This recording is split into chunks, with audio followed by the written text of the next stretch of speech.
Hi, Caleb from Brownells here, and in today's tech tip, we're going to be installing the Midwest Industries Handguard for the Beretta 1301. So the 1301 is just a really cool, newer tactical shotgun from Beretta, and of course, with it coming with this polymer handguard, in both the tactical or whatever other variant you get, you don't get any aluminum, but Midwest Industries, like they do for every other cool gun on the planet, they make a handguard. So if you are not familiar with Midwest Industries, you probably haven't seen any of our previous content, because as you well know, we are definitely fans of Midwest Industries here at Brownells, just because they make some really cool products for a number of firearms. Most popular is the AR-15 handguards they make, but there's plenty of other stuff out there. Alright, so let's kind of just jump right into it here.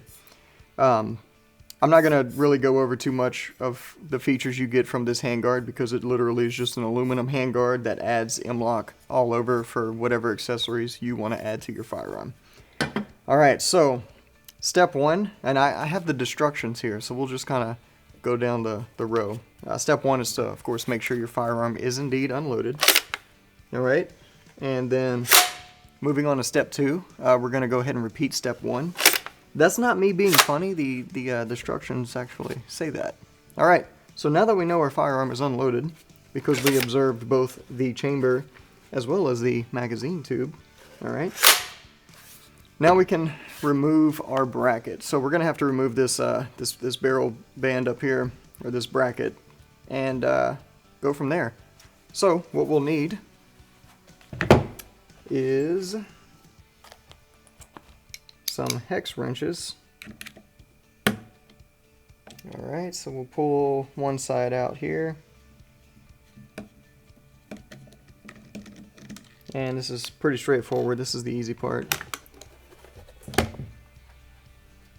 And the screws go through at opposing sides, so you got to flip it over to remove the other screw. And we'll just go ahead and pull them all the way out. And we'll just set that aside. Alright, now we need to unscrew our magazine tube. Or magazine tube cap, I should say.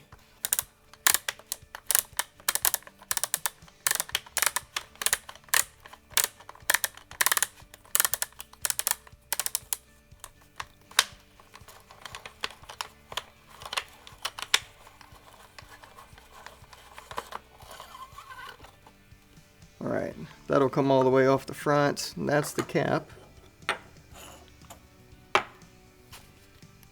Alright, then our forend will slide right off. Okay, so what we need to do at this point, you don't actually have to disassemble any of this any further. You just take this bracket here, push it down, and that'll come off. Alright, and then let's set this down, because we need to remove something from the forend here. So this kind of like bracket system, because we're going to reuse it. Now, if you look at this plastic piece here, this black piece, it goes through a little bit into the handguard, and it's being retained by an O-ring that's down inside the handguard.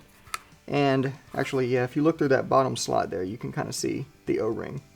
So we just need to slide that off the back, and this will come out the front.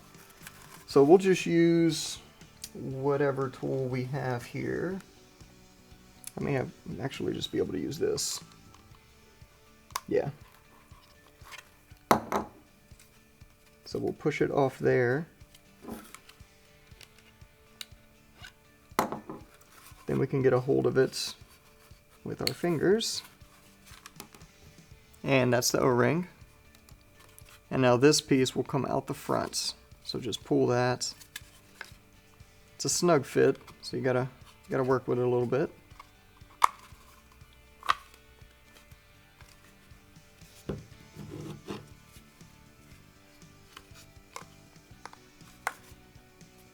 And if yours is as tight as mine, you can take a flat tip screwdriver and carefully work it out here.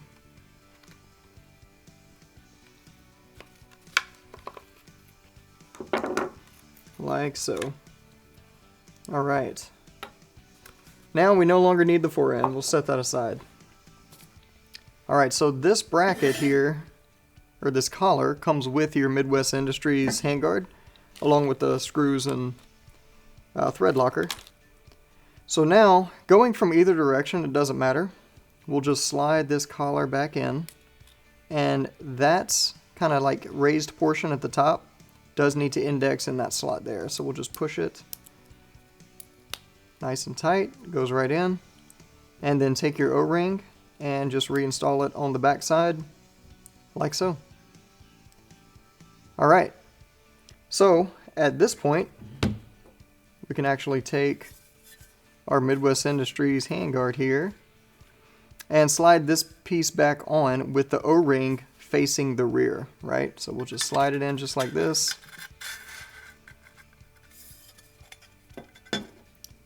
And then we'll take our screws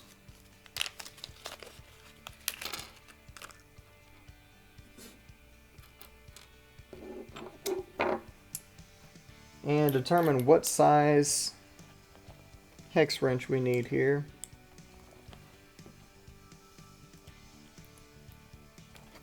Alright, it's going to be a 1/8.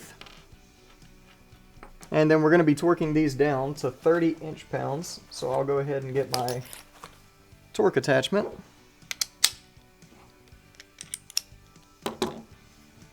Get the gun out the way, bring this back here. And I will also cut open my thread locker.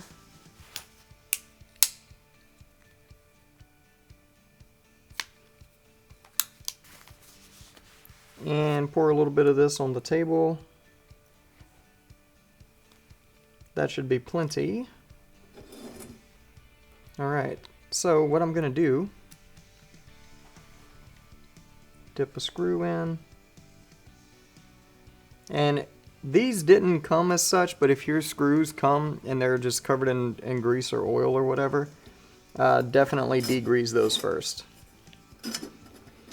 And I'm not going to torque it down just yet. I'm going to tighten it just barely snug.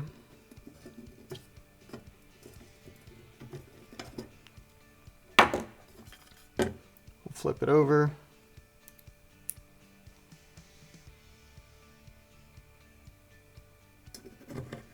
Do the same thing. And I want all my screws in place before I start putting any torque on anything.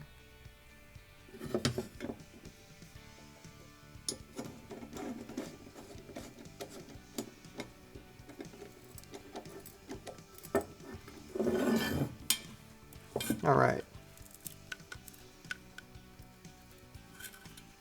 And we'll go 30 inch-pounds. So I'll do one side, I'll come clear across to the other side. 30 inch-pounds. And then I'll do the bottom. 30 inch-pounds. Alright. Now, we can slide this on to the shotgun.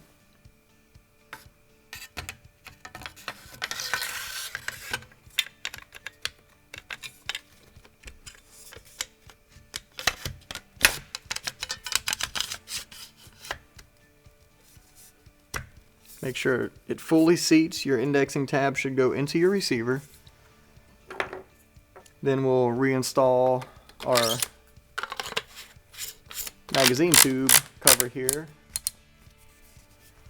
Nice and tight. And that's all there is to it. That's the Midwest Industries handguard on the Beretta 1301. This one being the tactical variant. So if you want, you can in fact put this let me get it right here, your magazine tube bracket back on, because it does have QD studs on it, so you can certainly put that back on. I'm going to leave it off because honestly it doesn't necessarily need to be there, but of course throw it back on if you want it. And if you have any questions, comments, anything like that, feel free to post them down in the comments down below, especially if you have any experience with this product. And as always, if you need help with anything for any reason ever, feel free to give us a call on the tech line. We'll be happy to help you out. Thanks for joining us, and we'll see you next time.